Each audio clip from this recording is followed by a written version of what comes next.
kami jajaran Menteri Kapolri melakukan pengecekan tentang kesiapan untuk melayani para pemudik.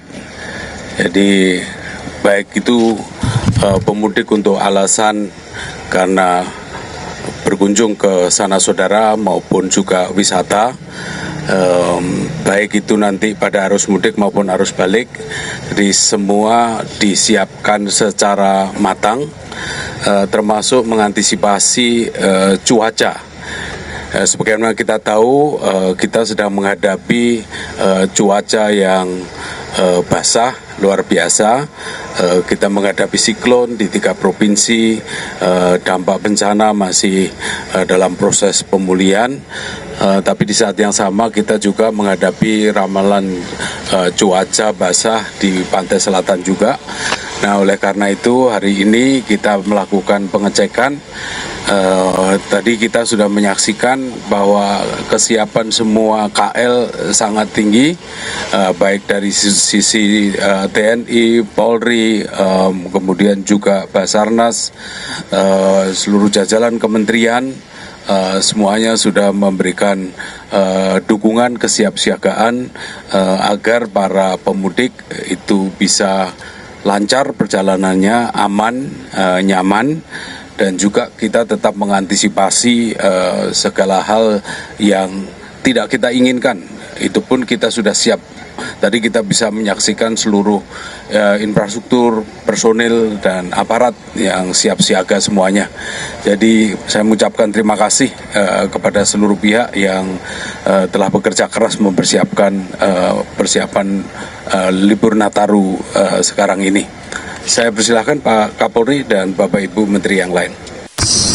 Pos yang kita siapkan, dan di Banten ada 50 posko di mana terbagi menjadi pos untuk pelayanan, pengamanan, dan juga pos untuk kegiatan yang bersifat terpadu. Pertamanya tadi dilaporkan bahwa ada 4 objek yang diamankan di wilayah Banten khususnya, yaitu masyarakat yang akan melaksanakan mudik atau balik melalui jalur penyeberangan yang ada di Merak. Kemudian juga ada kegiatan-kegiatan ibadah ke gereja, baik di malam Natal maupun nanti di Tahun Baru. Dan juga tentunya ada juga kegiatan masyarakat yang akan melaksanakan kegiatan pada akhir tahun, apakah kegiatan kunjungan wisata, apakah kegiatan yang sifatnya doa akhir tahun, kegiatan lain yang tentunya semuanya harus diamankan.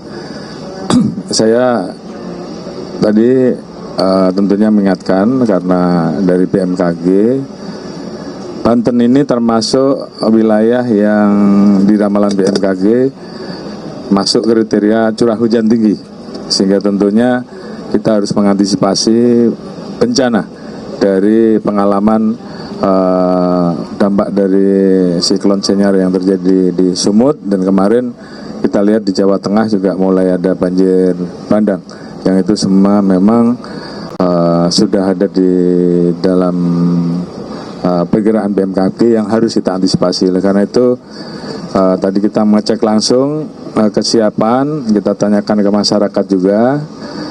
Di satu sisi sampai saat ini untuk penyeberangan lancar, namun di sisi lain kita juga tidak mau underestimate, sehingga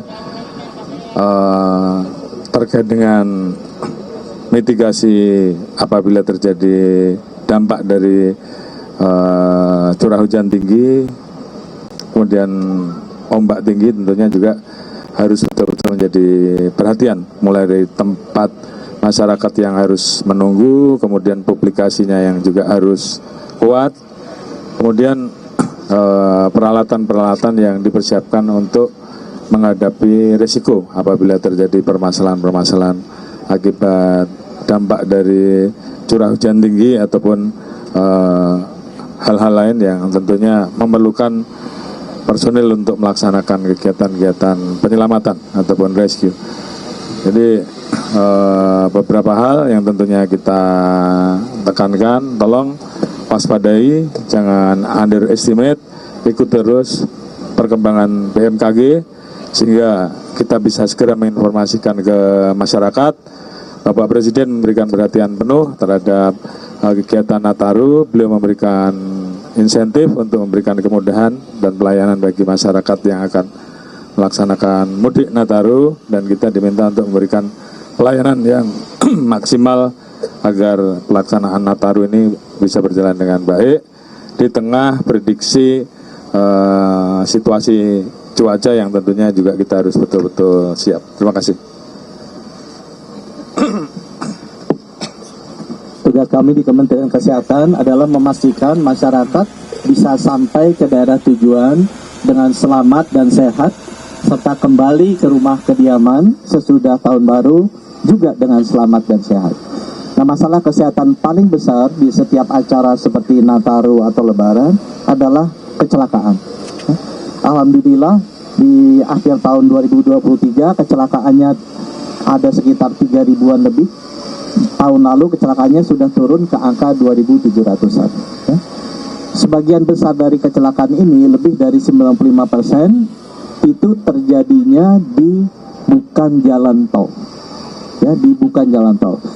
Itu kami berkoordinasi dengan kepolisian dan Kementerian Perhubungan bagaimana kita bisa fokus menjaga keamanan mudik atau liburan Nataru ini di area non tol. Kemudian kedua juga yang menarik datanya adalah kematiannya naik. Jadi kalau kecelakaannya turun, kematian kita naik dari angka 400-an ke 485-an. Dan penyebab kematian ini adalah terjadi karena kecelakaan roda 2 atau motor.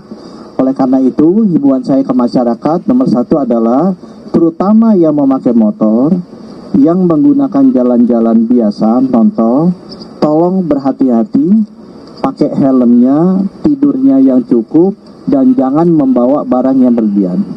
Karena itu tadi 95% kecelakaan terjadi di jalan non-tol dan lebih dari 70% dari yang wafat itu adalah karena kendaraan roda 2. Mudah-mudahan teman-teman di media bisa menyampaikan itu untuk keluarga-keluarga yang mau liburan menggunakan kendaraan roda 2 di bukan jalan tol agar lebih berhati-hati. Terima kasih.